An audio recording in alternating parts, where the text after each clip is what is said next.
First, there was the book, the Thabo Bester'S story. Then there was the Showmax documentary. And now, in a few days, there is going to be the Netflix documentary. And let me just say, Thabo Bester is not at all happy about it. But I want to read you from chapter 1 in the book, where I had to burst out laughing while reading this. And I said, no, I have to take this to my family over here on Mzansi Unfiltered. Hello, everybody. Welcome to another edition in the Thabo Bester and NANDIPHA MAGUDUMANA escape story, the story that keeps on giving. You know, this couple reminds me of, Kat Matlala and his wife. Something about them is giving Thabo Bester Mkalagotu and NANDIPHA MAGUDUMANA. I don't know how their story will end. Will they both end up in orange jumpsuits inside Pagati within Mampuru? I don't know, but it's definitely a developing story. So let me read this to you. I thought it was absolutely hilarious, okay? It says, Magudumana is best described as a celebrity doctor. At her practice in Sandton, she provided non-surgical aesthetic solutions, including Botox, hairline restoration. I'm going to read that one more time. Hairline restoration and chemical peels. What do you mean hairline restoration? Is that the reason why her hairline seems to have shifted? And when I say shifted, it's non-existent. NANDIPHA MAGUDUMANA's hairline has deteriorated every time she comes to court. But for me to find out she was also a hairline restoration doctor, and now she partnered up with a whole Mgologotu and now finds herself behind bars, I think that is absolutely shocking. But let's watch this clip from ENCA where Thabo Bester has a new lawyer, ladies and gentlemen. Yep, that's right. Thabo Bester has a new lawyer. Her name is Ino. And let me just say, you know what? Let's watch it first. I'll be back with the rest of my commentary. You see him this week. Is there anything he'd like to say? Let's be PC. He was down. You know, his spirits were a bit down. He, despite what people may think, he does not like being headline subject.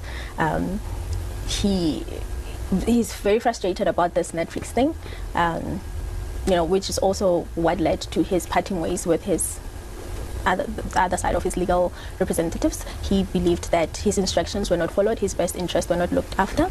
But yeah, he's holding on. Yeah. Is he concerned about NANDIPHA? He is. Of course he is. Yeah, I think that's his primary concern. The thing that weighs mostly heavily on him is her. Whoa. Wait a minute. Why is this lawyer all smiles and giggly and chuckly and everything in between? Let me tell you something. That was a big standout for me. Is she being professional? Let me know in the comment section down below. Do they have a professional client relationship? We know how Thabo Bester is with the women, but I'm not insinuating anything. I'm just saying her body language is quite peculiar to me. And then when asked about Thabo Bester concerned about NANDIPHA, she giggles, okay? Miss Lawyer giggles and says that's his primary concern.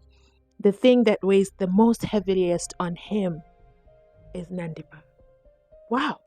At least he gets to weigh heavily on NANDIPHA and be concerned about her, while Katlego Bereng's family do not have that privilege. His children or his parents don't have that privilege because he suddenly was burnt under Thabo Bester's mattress. But as the Constitution allows, it allows for Thabo Bester to defend himself. And he's not at all concerned about that. Well, at least that's not what the lawyer is disclosing to us. And then again, one of the things that is concerning to him in the Netflix documentary is Justice Cameron. Justice Cameron is actually the inspecting judge for the Department of Correctional Services. So I'm very, very interested to see what his part will be inside Pagati within this Netflix documentary. And guess who else is also in the documentary? Well, at least from the clips I've seen in the trailer, NANDIPHA MAGUDUMANA's father. And what role does he play other than being her father? Well, keep in mind that he was granted bail very, very early on in the case. And after being granted bail, he literally said, you know what, Judge, I don't want to come to court all this way. Okay, it's very expensive for me to be coming to court only to hear about postponement. Can I only come to court once the trial is now, a real deal, when we're now doing disclosures and we have a date and I can, because this is too expensive. One of the reasons why one of the commitments one makes being out on bail is that you attend all court hearings. There's no exception. It doesn't matter how far you are. If your court case is in Cape Town and you happen to reside in Joburg, guess what? You're going to make that commute, or else behind inside Pagati, the prison, so that they can transport you at the state's expense. So anyway, so what is NANDIPHA MAGUDUMANA's father's role in this alleged escape? On Saturday, the 23rd of April, 2022, NANDIPHA MAGUDUMANA claimed the body of another unidentified man, this time from the National Hospital in Bloem. She told officials that the body belonged to the brother of her friend. Friend being who? Her gardener. Her gardener is who? Uzanda Moyo. Can't remember what accused number he is, because those accused numbers keep changing inside that courtroom. So let me know in the comment section if you know what his accused number is. But anyway, Uzanda Moyo together with NANDIPHA MAGUDUMANA claimed this body of this unidentified male. They held a funeral for him. Can you imagine the audacity? The police later found MAGUDUMANA's smudged fingerprints on the forms she used to claim the body. So how's she going to defend herself out of that one? That would be very, very interesting to see what her legal team will do with that. But once again, NANDIPHA MAGUDUMANA held a fake funeral. This time in the Bloomside Phase 2 township. The police would later exhume the coffin to find it filled with 310 kg bags of maize meal. 4 days later, that is Wednesday, the 27th of April, a car was hired at the O.R. Tambo International Airport in Joburg under the name of MAGUDUMANA's father, Mr. Zolile Segeleni. And then he drove it to Bloem.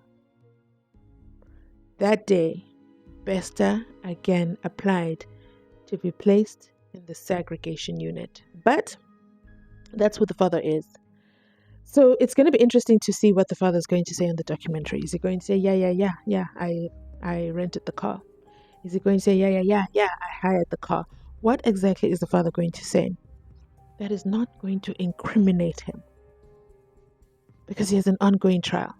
And I say this often, and I'll say it again. It seems quite similar, which I quite say to Shadrach Sevilla, because he was also in a Netflix documentary. I don't know if there's I don't know if we can draw any similarities or parallels from being in a Netflix documentary, but what you say can be used against you in a court of law.